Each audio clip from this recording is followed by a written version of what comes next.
topic today for episode 50, which is incredibly hard to believe.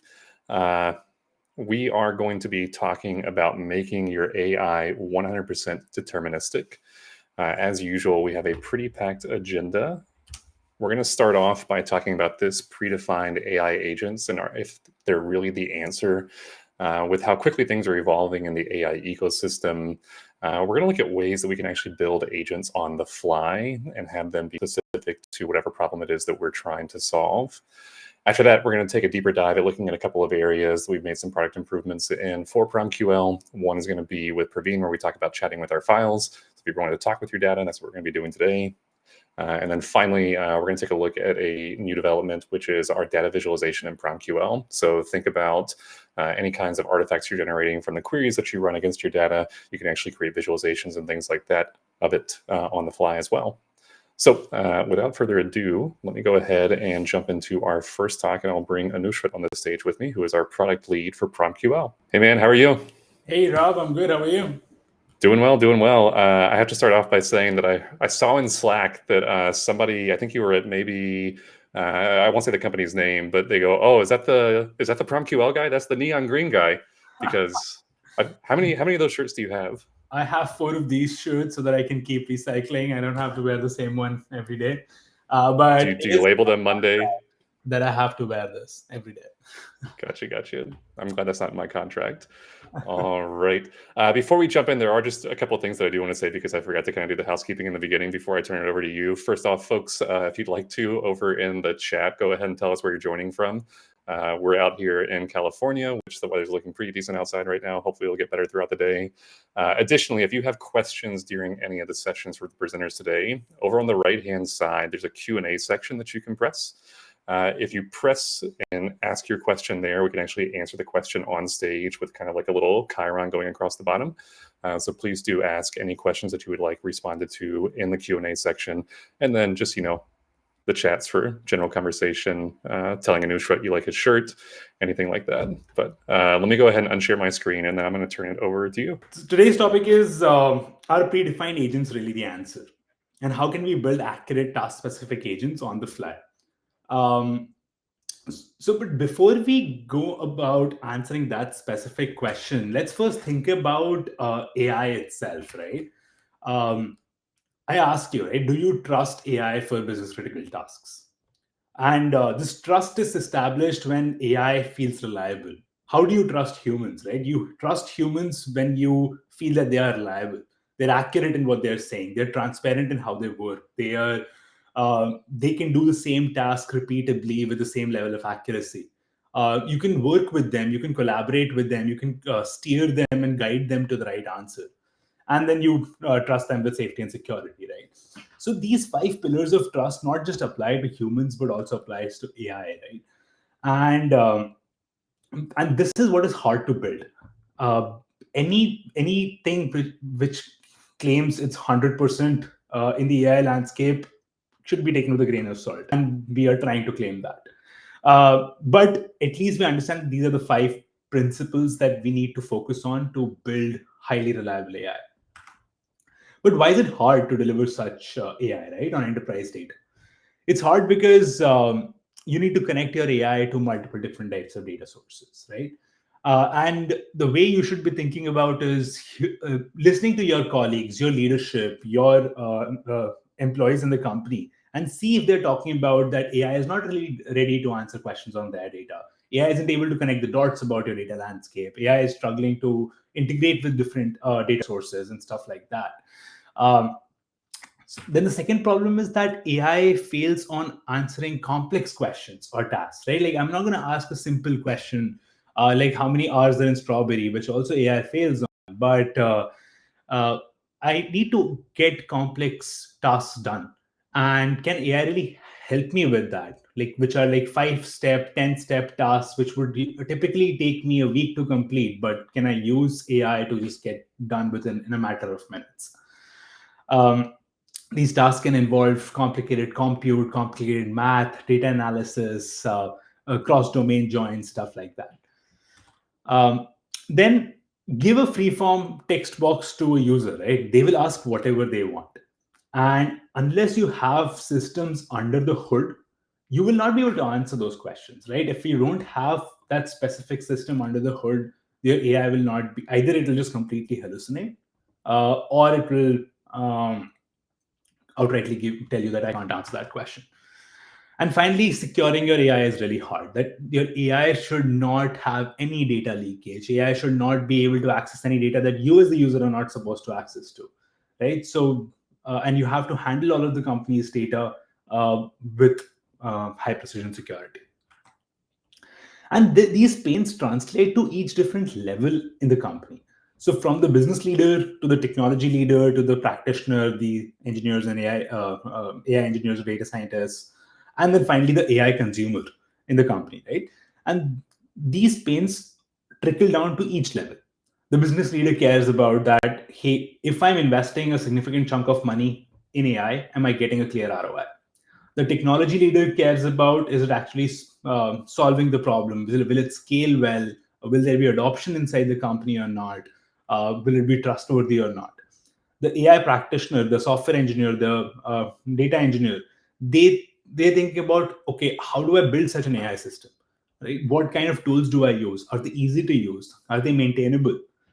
And then finally, the AI consumer, they want to know whether I can consume an AI in my day-to-day work.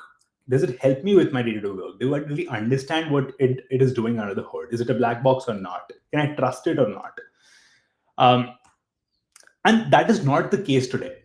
Let's look at one example of an enterprise grade AI, right? Which is Einstein on Salesforce. And if you ask a question like, can you calculate our average sales cycle length? I tried it once on our Salesforce instance, and it says you have to do it yourself. Here's are the steps of how to do it. So I refreshed the instance and asked it again. Can you calculate the average length of our sales cycle? This time it says 71.6 days. And when I asked it, how did you calculate this? It said that I took average of stage 1 to stage 4 age length field. But we have 7 stages. So can you try again? But it did not continue responding. So refresh the page again, try it again. This time it says 2.21 days. So different answer, but the same approach. So completely inaccurate, completely non-repeatable, right? But before the age of AI, right? If you think about how humans used to operate, if I were to ask this question, if let's say your business leader, let's say your COO or head of sales wants to ask this question, they'll ask their data analyst this question, right? And the data analyst will go to the database, or let's say it's coming from Salesforce, so they'll go to the Salesforce, write the right queries to pull the right data. Then they might need to do some kind of compute or math or whatever they need to do to process that data. Either it is in an Excel sheet or is it in code, but they will do some kind of data processing. And then finally shares a report back with the business leader, right? Either a PDF report or a CSV file or something like that. So that's how humans operate. But if I ask you as a human, here are a few numbers. Tell me how many numbers are there. Can you sum up these numbers and give me an average? And I did this. I asked a friend, and they are no longer friends. But I gave them 10,000 numbers. It was just a short list of those numbers. And I asked them, as I tell you these numbers one by one, can you start counting them? Can you tell me the sum of these numbers? And can you tell me the average of these numbers? They could not answer the question, right? But then I said, okay, but this looks like a Python array, right? So I'll give you these numbers as a JSON, and then can you answer these questions? And then the person was like, yeah, I can literally write one line of Python code and I'll give you the answer. Like, perfect. So you understand that humans cannot really handle data in their own head. They need access to tools, right? To really get to the right answer, especially when it comes to large amount of enterprise data or different types of data, structured data, unstructured data. So I thought, let me do the same experiment, but with AI, right? So I took an LLM, GPT-4o, and gave it these 10,000 numbers. It says that for demonstration purposes, let's take the first 10 numbers to process. I'm like, okay. It did its math, right? It wrote its Python code, gave me an answer. But in its natural language response, finally, it said the count of numbers is 50. And the sum of all numbers is this, and the average is this. How? I don't understand. You literally just did the math. Even for 10 numbers, you did the math right, but your natural language response was wrong.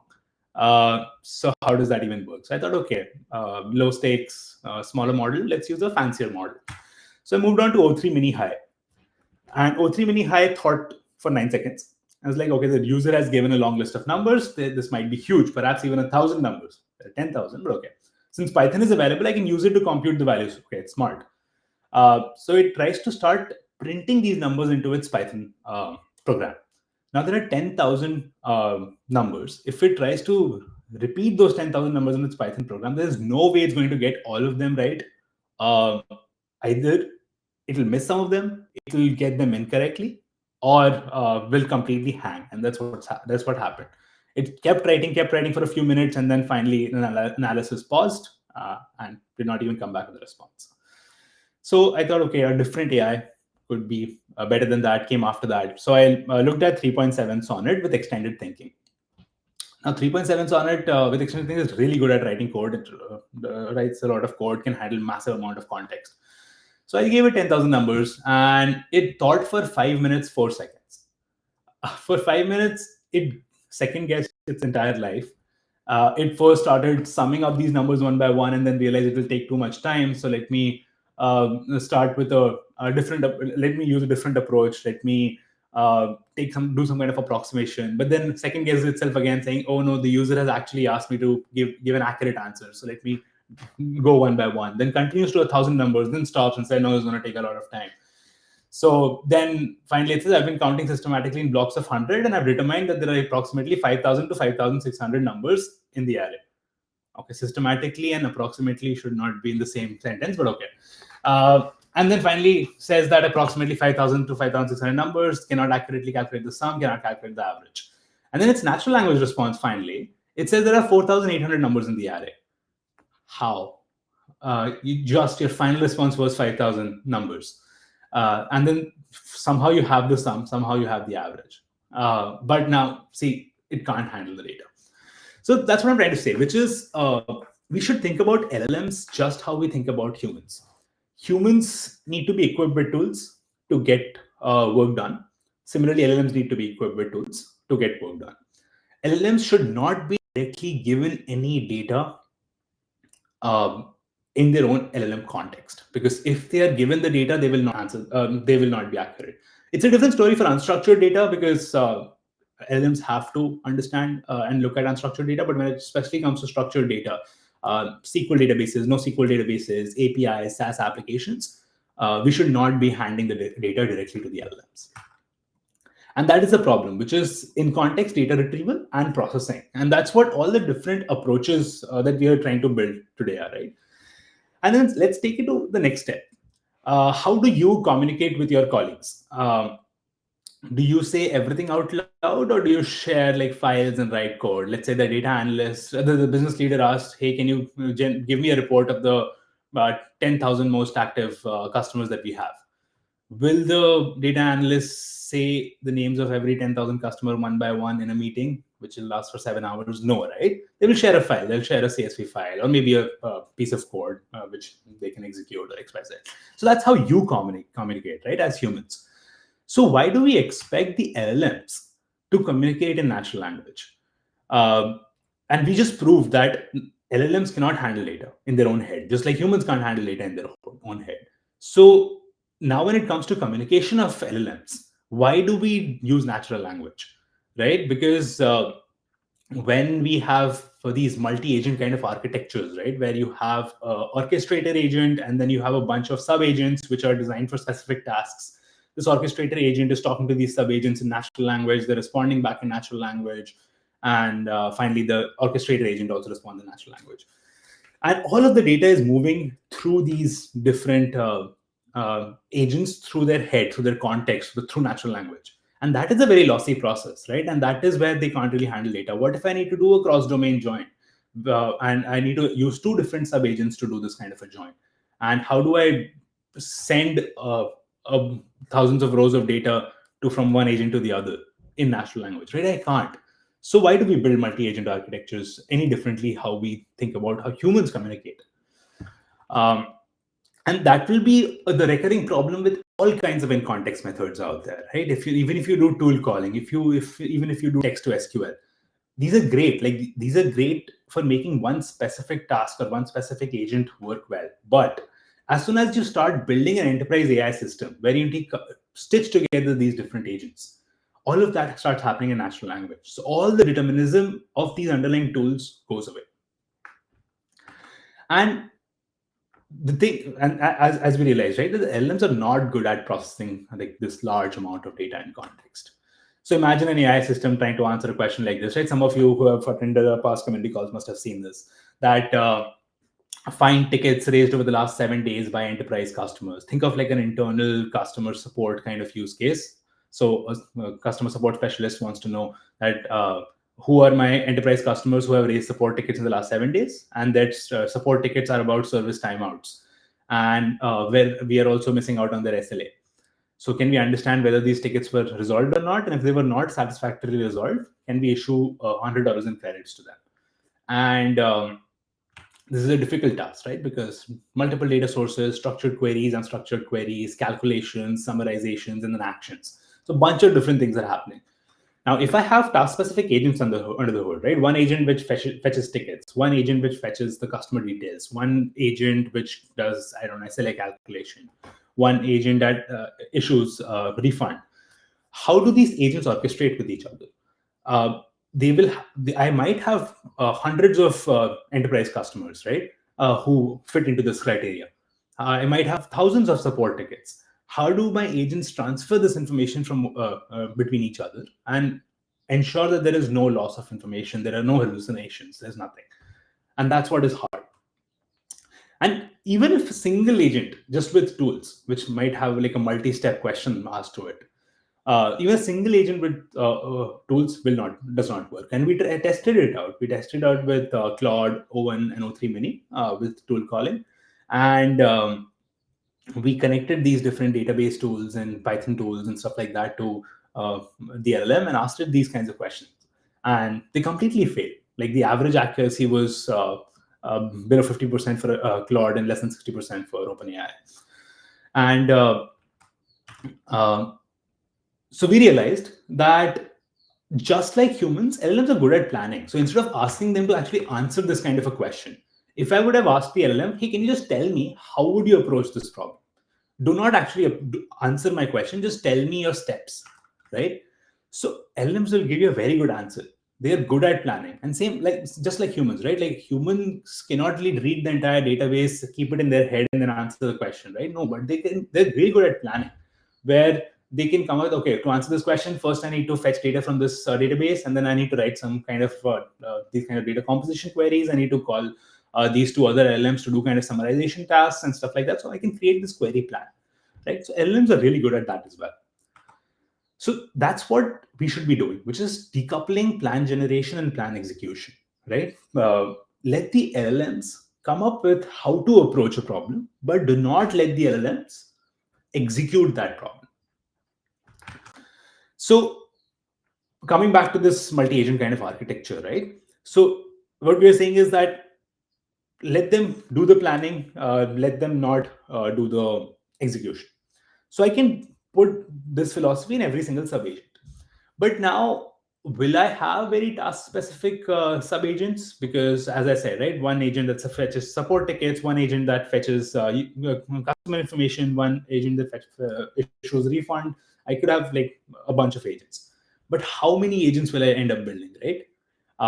And there is no guarantee that I've covered all possible scenarios. And if I am building so many agents, is it really AI? Is there any intelligence there? Because now I'm just building these rigid pipelines under the hood, right? And there's no flexibility. Now, business leader can ask whatever they want. Will I have an agent to answer that question under the hood? So probably multi-agents is not the answer, right? But what if you could have 100% accurate task-specific agent for any user query? And when I say any user query, I mean any user query. The user can ask anything that they want, give them a free-form text box. And what if there was an agent specifically designed to answer that query? And that allows us to reach 100% in accuracy if you have very task-specific agents under the hood. And that is also the idea behind PromptQL. So what PromptQL basically does is that you get a data agent which is 100% accurate for that specific user query. So instead of having these multiple agents under the hood that you need to orchestrate using natural language, you just have one LLM which understands the underlying data landscape and then writes its own agent on the fly, which will be 100% accurate for that specific task. And instead of confusing the LLM with multiple different data pipelines, we just give a single universal data access layer and just one way to access any kind of data, structured data, unstructured data, SAS data, API data. Just have one way of accessing any kind of data. And now I can have a highly accurate agent specifically on for that user query. So that allows us to surpass all of the problems that exist with the traditional in context approaches, right? And get towards that 100% reliability that we've been talking about. So let's quickly look at what I'm talking about, and then we can take some questions. So, for example, I'll make this a little bigger. So I have this AI assistant which I built for like a typical financial firm, and they have an anti-money laundering use case where they want to answer a question like this: like, we have received intelligence about potential trade-based money laundering. Can you analyze the transaction patterns where there are frequent currency conversions between the sender and receiver accounts, especially where the payment currency differs from the received currency, and the transaction amounts don't align with the customer's expected behavior, right? So it's a complicated question with a lot of data that need to be fetched and processed. So what PromptQL does is looks at your question, looks at their underlying data landscape, and comes up with this query plan of how to approach this problem. It says that, okay, I will find the transactions which match our criteria, calculate the metrics like transaction frequency, transaction amounts compared to typical patterns, currency conversion patterns, and stuff like that. And then identify a high risk transaction based on that. Make sense? Perfect. So now see what it's doing. It's implementing a task specific agent under the hood. Oh, I ran into an issue. Okay, no worries. I'll adjust my approach to analyze the transaction patterns. Okay, it was using pandas and I've not installed pandas in its runtime. And you see how it is implementing a very task specific agent under the hood, which will do exactly that. That's exactly how humans operate. That's how your data analyst operates, right?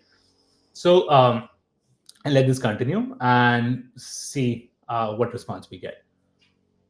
Okay, executed. It has identified 45 transactions with 13 different currency conversion patterns. Nice. Okay, and significantly deviates from the sender's typical pattern. Okay, so now I have a good analysis of some. This is the most suspicious transaction. I have different currency conversion patterns that I am seeing, and then there is no frequent sender-receiver pairs. So there are no two specific accounts which are doing this a lot between each other. Okay, perfect. Let's look at another example, which is bigger, which is, let's say, again, some of you must have seen this example, but I wanted to ask this question all in one shot, where I want to see if I'm an enterprise software company, let's say, and I'm concerned that my highest value customer is about to leave us. So I want to find out that how are they feeling about their product, and I want to take some action, right? So I asked it that, hey, can you find the highest billed organization that we serve? The organization ID data is messed up, so use users' email domains to find the unicorns. Then for this org, fetch all support tickets across all of their users. So you need to find these in Zendesk. Then for each ticket thread, which means ticket details and comments on those tickets, summarize it. And then use these summaries to extract this organization's sentiment towards our product, right? So based on all of the tickets across all of the users, so there may be hundreds of tickets, can you extract this organization's sentiment towards our product? And if the sentiment is positive, issue $1,000 to their highest individually billed users, most used project. So we can issue a refund or credits to a specific project by a specific user of a specific organization. So, or if it's neutral, issue 2,500. If it's negative, issue 5,000. So now if I ask this question, let's see how PromptQL breaks this task down, right? And implements very task-specific agents under the hood. It's like, okay, first task is to find the highest bill organization based on email domains. So I'll get all the users and their invoice items, extract email domains from the user emails, and then group invoices for each domain, and then find out the highest bid.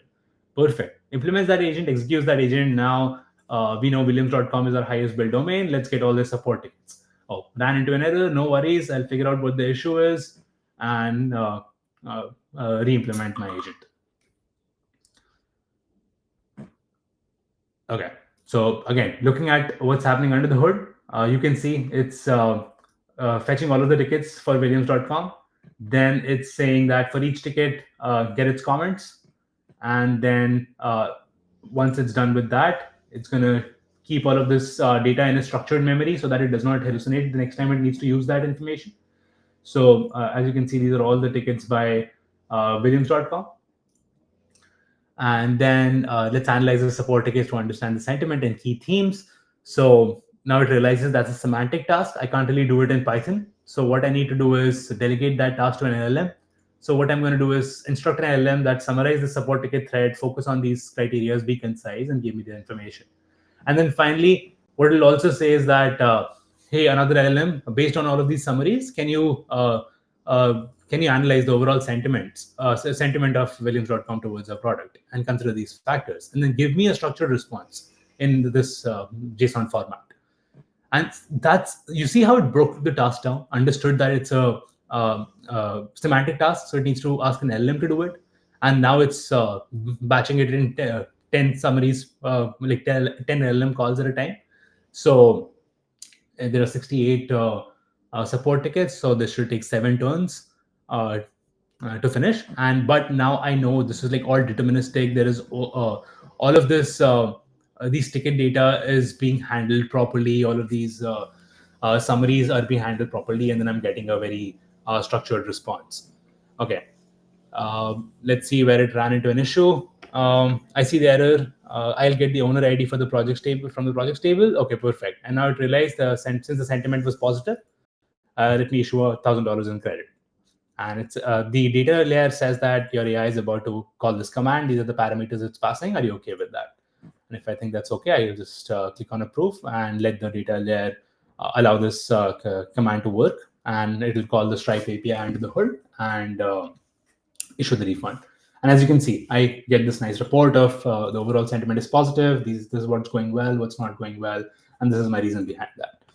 And yeah, the refund was issued. See, this is how you can build highly accurate task-specific agents on the fly without having to build multiple different domain-specific sub-agents under the hood, which need to orchestrate non-deterministically. Any questions? And Rob, back to you.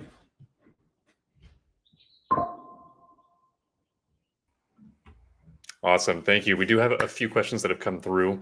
This is kind of a pair for the first one, so we'll see if Harsha can throw them on the stage for us. Yeah, so essentially what's being asked here is how does Hasura make sure that 100% accuracy exists on the planning? And then have we identified cases where we have 100% accuracy on the planning, but then the agent implementation may mess up with the result and the synthesis that comes out from that? Yeah, no, that's a completely fair question. So the way I like to answer this question is, how do you trust your data analyst is 100% accurate? Right? So you just have built some kind of trust with them, right? And now you know that if you ask a question, your data analyst will most likely be correct. But how did we build that trust? Based on their experience, based on the interviews we did with them, based on their past performance and stuff like that. Right? That's how you build trust. If you're saying, can you make your AI 100% deterministic? I'm like, can you make your human 100% deterministic? You can't, right? So, and AI are probabilistic models, just like humans are. So the way to think about accuracy is 2-3 ways. One is you test your AI out. With all of our customers, what we do is we ask them to give us a golden eval set of questions on which they want 100% accuracy. And we allow them to change these questions whenever they want. And it's basically an SLA of sorts where we tell them that if we do not get 100% accuracy on that, we probably won't sell our product to you. So, and the customers do that. They give us a huge list of complicated questions, expected answers, and stuff like that, and test PromptQL on top of that. So that's how we evaluate accuracy. But the way we try to make the system very accurate is minimize the context it needs to handle, right? the LLMs need to handle a lot of context when it really comes to enterprise data questions, right? So right now, here PromptQL LLMs don't really have to handle a lot of data itself. They just need to handle metadata, right? And then they need to come up with this kind of an approach. Then the accuracy is in the system, not in a one specific LLM response. We do not say that every single LLM response will be accurate, right? No, it's not. It errored out in front of you once. So of course, it won't be 100% accurate all the time, but it understands if it runs into an error, fix itself. Second, it tells you exactly what it's going to do. So you as the user have complete control. You can stop the execution, you can edit the query plans, and you can ensure that you are reaching 100% accuracy. If you're technical, look at the Python code. If you're not technical, just look at the query plan. But you are equally responsible as this person, as the consumer, to ensure that the AI is on the right track. So there's a couple other questions that come up along those same lines that are kind of focused on the human in the loop. So Harsha, if you'll throw up the first one that we had there from Abe, I think, or the next one after that, Harsha, because that was kind of related to what we just had there. But a couple of questions have come through about the human in the loop, and you just kind of explained, right, that you have the ability to edit the query plan itself, and that can change the execution that comes from there. I think some people have questions, though, around, as an example, like the mutations that exist or the commands that come through. So like Stripe as an example, how are we triggering, or how do we know like that a human needs to be involved in the execution? Oh, that's a great question. So, okay, any database write operation, any mutation that happens, a human will be involved. I mean, you can turn off that flag if you want, but a human will be involved and it's not determined by the LM. It's determined by the underlying the universal data access layer. So the universal data access layer, if it's connected to a database and there are write operations happening, it will flag it as a write operation and ask the PromptQL system that, hey, can you get users input on that? Or a mutation is being called, or like a post API is being called, right, under the hood. But so that's one. The second place where the human needs to be involved is when the LLM realizes that it does not have enough context. Like if I would have asked this question, like my internal customer support agent, if I ask it that, hey, what are the highest selling movies in the last 20 years based on the specific data set? Like, what are you talking about? I don't even have that data under the hood. So can you please ask me something else? So that's when the LLM determines when the human is needs to be in the loop. Awesome. All right, I'm going to share my screen. I'm going to keep you on stage for just a second because we're going to be talking about something that you're going to be involved in, I know. So folks, coming up next month on April 16th, we have an event in San Francisco. We're calling it the Reliable AI Conference, AI Disrupt, for leaders that are daring to disrupt with AI. I'm going to leave this on the screen for just a second. You can scan that QR code and find out more information and register for the conference itself. It's going to be a day long here in San Francisco, and the focus is really on how leaders are using AI to transform their business and how you can build AI that you can trust for your business. Anusha, do you know what you're going to be talking about in particular? What sessions you're going to have? Yeah, similar things. We're talking about a bunch of great new features that allow like incredible AI adoption in enterprises. So, like, we'll be talking about the kinds of problems enterprises should be thinking about, how business leaders should be thinking about AI transformation, how many things that seemed unsolvable are actually solvable if you have the right underlying AI architecture. So, we'll be exploring all of these ideas and seeing how it fits. Awesome. Folks, we hope to see you there. Please scan that QR code if you'd like some more information. And Nusrat, thank you so much, and I'll see you in the office. Awesome. All Thanks, right. Rob. All right, folks. Additionally, we have some other events that are coming up that we're going to be at. We will be at Google Next in Las Vegas, April 9th through 11th. You can see the booth number right there, 1789. I've seen some of our folks on LinkedIn doing some clever posts with that number 1789. Shout out Adam Malone. But you can scan that QR code if you'd like to find out more information, see the events that we're having there along with the actual booth itself. Any speakers there may be, dinners, drinks, those kinds of things. So check that out, please. Next up, I am going to bring Praveen onto the stage, who has been on the show many times. We're going to talk about chatting with our files. Praveen, how are you, sir? Thanks, Rob. Yeah, I'm good. How are you?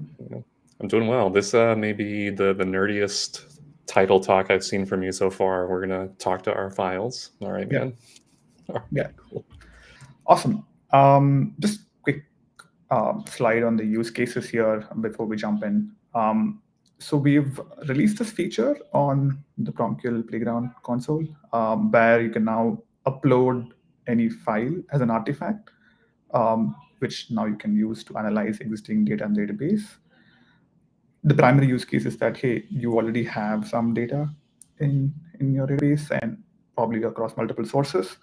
Now you have some new document or new text file or a JSON, CSV, XML, or any kind of text format that you want to add as context real time for that particular chat thread. Now you can do that with PromptQL Playground. You can just add those as artifacts. And with the API also, you should be able to now upload these files as context for that particular thread. And the second use case is that, hey, even if there is no existing data that you want to like play around with, if you have like a large file, you now have access to like our Python runtime, which lets you like do any kind of computation, transformation of data pretty quickly. Although the UI currently has a 10 MB limit, you can use the API to upload files and then use the Python runtime and the execute program API to do any kind of computation with files. Primarily, I think probably with CSVs and any kind of Excel files and whatnot. But then you have access to this runtime, which lets you do some of this, right? So to demonstrate this, I have like 3 use cases here and 3 different file formats to showcase. This is like a healthcare super graph that I have, and imagine so that is like patient data here, insurance details, and case activity and whatnot, right? The use case here is, hey, I have now gotten like a policy memo, like an insurance plan policy memo, which has a bunch of changes. Now, I want to understand how does this affect the current cases that are there in the patient records and whatnot, right? So I'm going to like quickly ask, can you summarize the policy changes? And then as soon as you like attach the file, it will come up as a memory artifact, and PromptQL will read this content from this artifact. So it will read this and it'll give a summary. This could be probably in the future we will have PDF as well, but then right now it should be like a text file format. So this is a quick summary of what has changed in the policy. It looks like a couple of insurance plans has some changes with respect to pre-authorization. It's increased to like 5 days. I think previously the database had 2 days and whatnot. So there are a few changes here. So I'm going to ask a quick follow-up question to say, hey, which of the current cases does this policy change affect?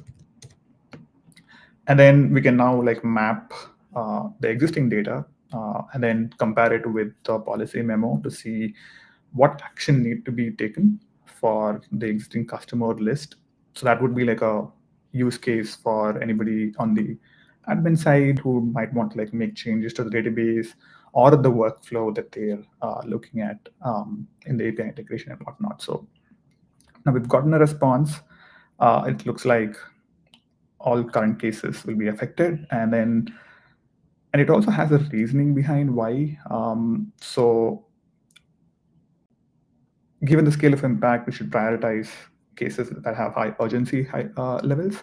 And then I think you also have the urgency level in the database column. So you have the urgency being urgent, routine, critical. So you can now prioritize updating the policy changes for these customers. Right, and then the pre-authorization changed from 2 days to 5 days. So those changes need to be reflected to the database. So now this could also be like a human-in-the-loop step where a follow-up mutation happens, which will change the data in the database to reflect that. Right. So it's one use case, a simple TXT file with just like a policy memo interacting with existing data. I have another use case where this is pretty big super graph. I need to zoom in to show you what the different tables are. But this is for telecom use case where you have customers, you have network performance issues being tracked, and customer support issues keep coming up for different devices. That could be activation issues on the network and whatnot, right? So again, pretty large schema. You have network, you have support tickets here, and then you have customers. So again, there's a use case where you have an XML file which would compile a few customer support tickets being listed out. So I would like to start with, hey, can you summarize the support tickets here? And then again, it would upload the XML file. Then we'll use the Python runtime to parse this and then extract some key details here to get a summary of what the issues are. So let's understand what the XML file itself talks about before interacting with the R data, which is already in the database. So it's trying to extract the case ID, customer information, issue details, status, and the stuff that's there in the XML schema. And of course, there could be some errors in the file, and then the parser retries, right? So we have a runtime, Python runtime, which will do a retry. So just quickly looking at the code itself, you can see the XML extractor. We haven't given any system tuning for this. It just uses a default Python XML library to import this data and then do some parsing. So it, yeah, looked like the structure is different. So it's going to retry again. Let's wait for that to happen. And I think the common errors that typically happen with these is when the column names or the field names in any kind of file format, could be JSON, could be CSV or XML, is if it is in camel casing. For some reason, LLMs like snake casing. So that's where the typical ambiguity comes in, and LLM just get confused with the type of data it's trying to parse. But yeah, eventually it has now parsed this file, and then it has some support tickets here, some categories of issues, which is broad here: network connectivity, billing dispute, device activation, plan upgrade, and whatnot, right? Along with the summary of the severity.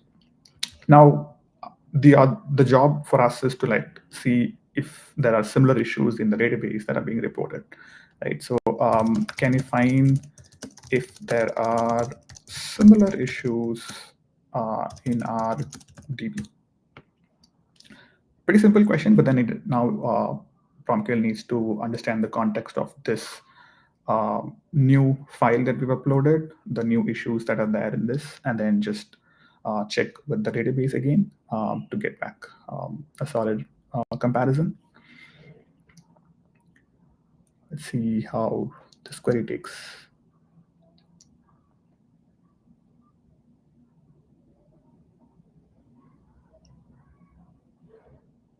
Anthropic has been behaving a little bit weird today, so we'll see. All right, so it is going to search the database for similar support issues to those found in the XML file. And typically with PromptQL, it will use the already available artifact. So it will, if you look at the code, it will first get the artifacts before doing any kind of processing. And again, as we already know, none of the artifacts that you see on the right, the memory artifacts, they are never in the LLM's context. So the amount of data that you can process with this could just technically be infinite, right? So because you're just doing this outside of the context window of the LLM. Now let's see. Yeah, there's some response. So it has found out that there are some potential issues similar to what we've uploaded on the XML file. It looks like there are like 20 customer plans with inactive or problematic status. And we look at the final artifacts. So these are the issue plans which have similar issues. So this is one of the use cases where now again this is an XML file, and again this will this format could be whatever, right? Finally, I wanted to showcase another use case. Again, I think this was a demo from Anushrut as well, where he looked at anti-money laundering as a use case. Let's say we have another file, a JSON file, where we have new set of customers being imported. And before the import happens, we want to quickly verify if they have anything to do in our existing database, in our sanction database. Right. So the question could be like, hey, screen these customers against our sanctions database. So screen these customers against our sanction database. And the JSON gets uploaded as an artifact. And it will try to query the sanctions database here, and then compare the customer details if there is like an existing list, and then if there is like a pattern here where we're seeing a new customer trying to get into the DB. And again, PromptQL retries with some quick SQL or program fixes.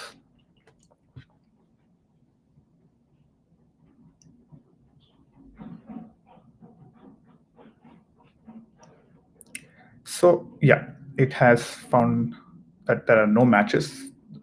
So these are the existing customers, and then from the new list that we've uploaded, doesn't seem to be any match, and it comes up with a match confidence score as well to be able to tell that. So yeah, that's what I wanted to show. Broadly, there are different use cases for different file formats, but then the idea is that you can now add that as context to your particular chat thread to compare it and analyze with your existing data that PromptQL already has access to. Quickly before dropping off, I wanted to also like point out that hey, if you have like very large files, you can now use the CSV connector that we have, which just imports any kind of file, any number of files as well, and then you can just chat with that. The other way is to like if you have files in your cloud storage, which could be S3, Google Cloud, Azure, or from your file system, and you can use the storage connector that we have, and then just add your files and then just authenticate with your buckets with the right configuration, and then you can start using PromptQL to also like start asking questions. So yeah, that's all I had for today. Let me stop sharing. Yeah. Thank you, Praveen. That was awesome. I think that before any of the questions start coming through on the chat over here, people are going to probably ask, right? So the first demo that we looked at was around healthcare. Mm-hmm. What considerations are there for, sensitive information or private information being put in the context of these LLMs? Yeah, and as I mentioned before, the artifacts that you upload or the data that's there in the database is typically not available for the LLM in PromptQL's runtime use case. And the reason being, it's all handled outside of the context. And the only case where LLMs actually get access to the data is when they do summarization or classification or extraction, where it actually needs that data access. But otherwise, PromptQL is just writing query plans and writing some code to do the data retrieval and do computation. It doesn't need access to the data unless it's actually required for an AI primitive task. So yeah. Awesome. That context is really helpful. Play on words there, context or pun at least, I guess. Let's see. No other questions have come through, so I'll just ask you to hang around. And folks, if you have questions for Praveen in particular, you can still ask them in that Q&A section, and you can answer them off screen for anybody that may have a question that comes through. Thanks, Praveen. Thanks, Ron. Yeah. All right, folks, jumping to our last session of the day. We got to see this earlier in a company meeting that we had earlier in the week, where we got to see some data visualization in PromptQL. I'm going to go ahead and bring Suraj up on the stage, who is one of our very talented engineers who's been spending a lot of time on the front end. Suraj, this is exciting. We get to take not only these, excellent pieces of synthesis and analysis that are coming out of these LLMs, but now we can actually visualize that data on the fly. We can make tweaks, and I'll stop stealing your thunder and be quiet and let you take it away. I am too. Actually, this is pretty amazing because even after building this feature, I myself was like amazed on the kind of things that it can actually pull off. Because unlike you developing some visualization for a particular need, this is actually like you can ask anything, right? Just like how PromptQL is giving you answer to anything. It's pretty amazing. I'll not kill the show. All right, here we go. Uh, so PromptQL and visualization. So I just want to start with a thought. As in like a good visualization can give the greatest ideas in the shortest time.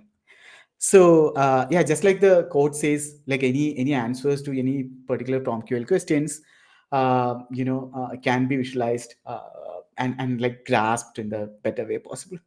So again, like what visualization means, the answers to any of the PromptQL questions that you have can be visualized in the form of charts, interactive, visual elements, maps, and more. It's cool. So let's jump on to the demo. So for the demo, what I'm going to use is I'm going to use a sample PromptQL project. It's a public project. I can share this link later on. Visualization is still not available on prod, but soon will be. And for the demo purpose, I'm having a bunch of Kaggle data sets connected to PromptQL so that I can ask questions on top of it.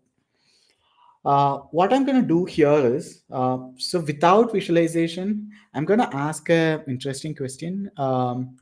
Maybe it's very common to everyone. So give me a sense of all the data sets. How big are they? So if I ask this question right now to PromptQL, it does a very good job, trying to understand the data and then like counting the data and giving you a sense of what the data sets are.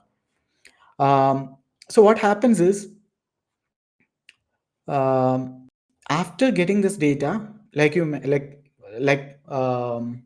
like any sort of data analysis tool that we that you probably use, first thing is you get the data, right? And the next effort probably would be like make sense with this data, right? Maybe like build dashboards, build visualizations and stuff like that. What if I ask the same question when visualization is enabled?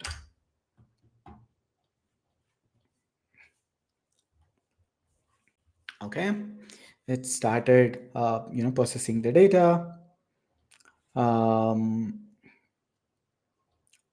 It's give me a second, it's a bit slow because it's running locally. All right.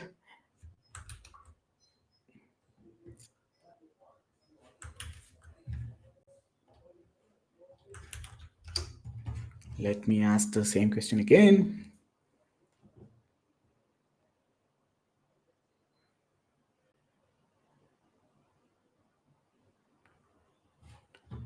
Okay, it started acting on the data. So right now it has made a query plan, and then what it is trying to do is it's trying to do a count on each of the data sets connected, and then trying to make sense of the data.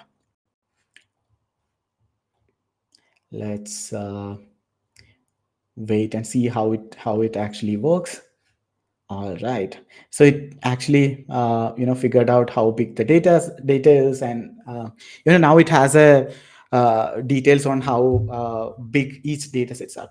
Now my question is, help me visualize this in the best possible way.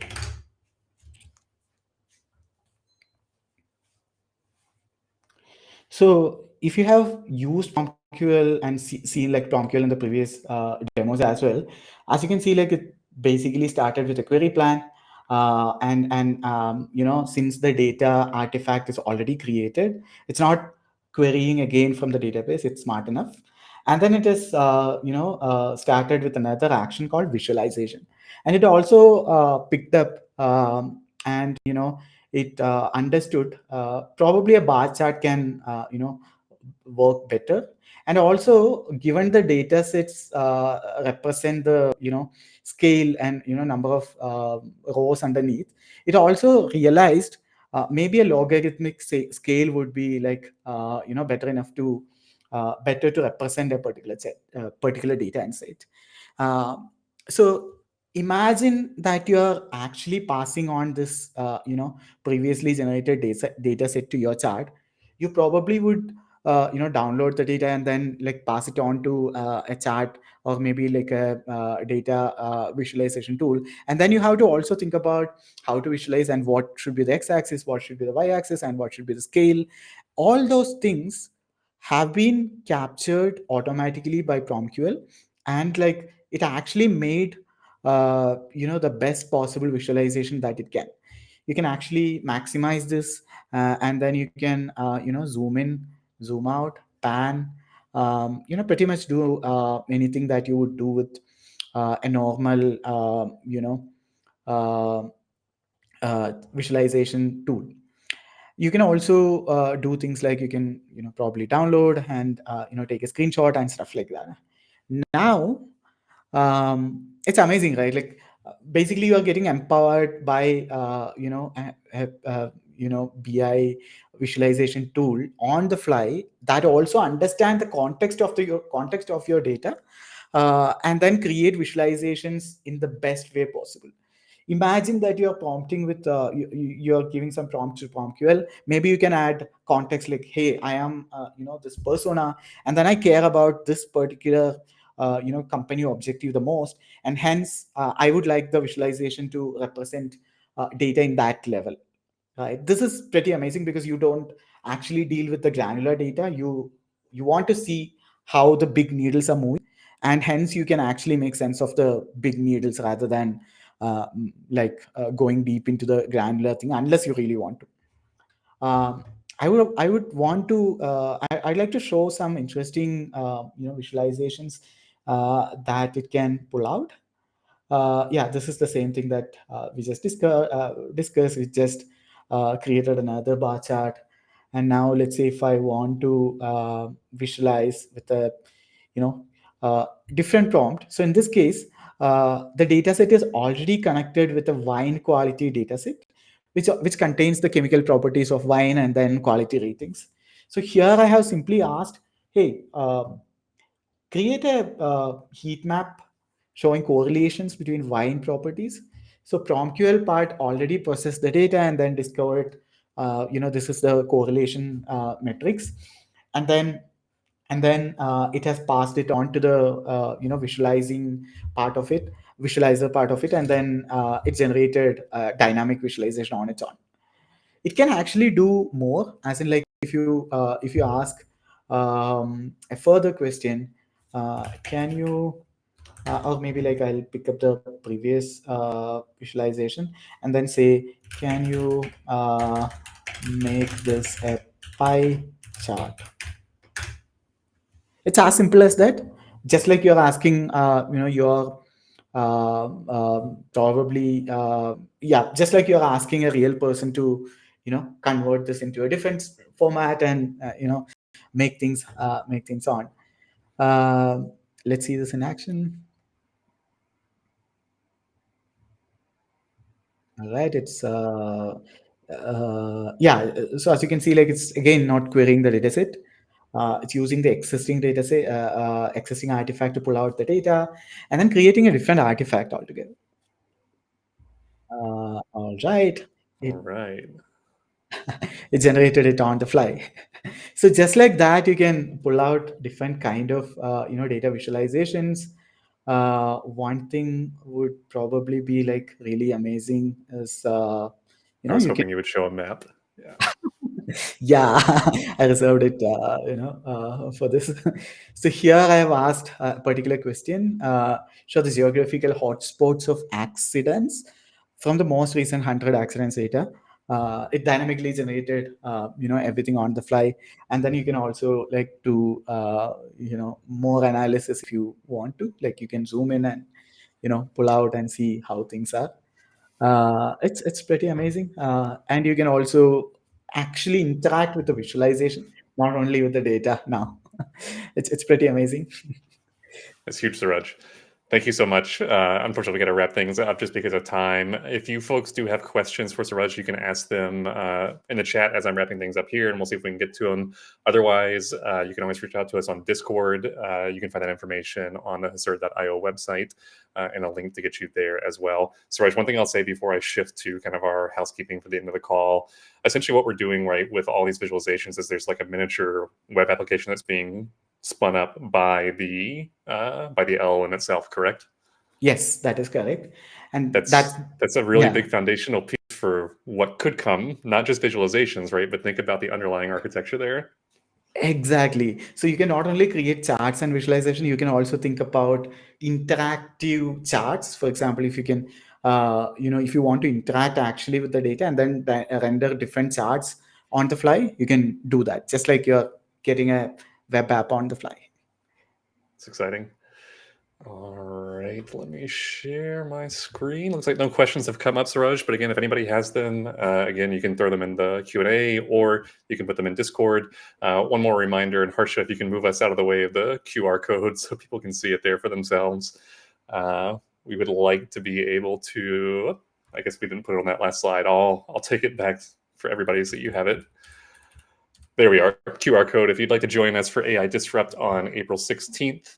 And actually, we do have one question that just came through, so we'll go ahead and talk about that. That'll be kind of our last bit that we have here. But as a reminder, folks, right, AI Disrupt, April 16th. So, Suraj, the question is, are we going to have access to visualization data in the API in a fixed format depending on the graph? So as an example, if the type of graph X is going to be equal to and Y is going to be equal to, the use case would be to create our own UI where our customers could ask PromptQL questions and we could provide dynamic dashboards. So maybe, I guess, a way of thinking about this question, Suraj, is with the API that we have with PromptQL, can users access the visualization component? Technically, yes. We are still exploring on this path, as in like how do we put out this as an API, and then what will be the schema like, or maybe the contract like.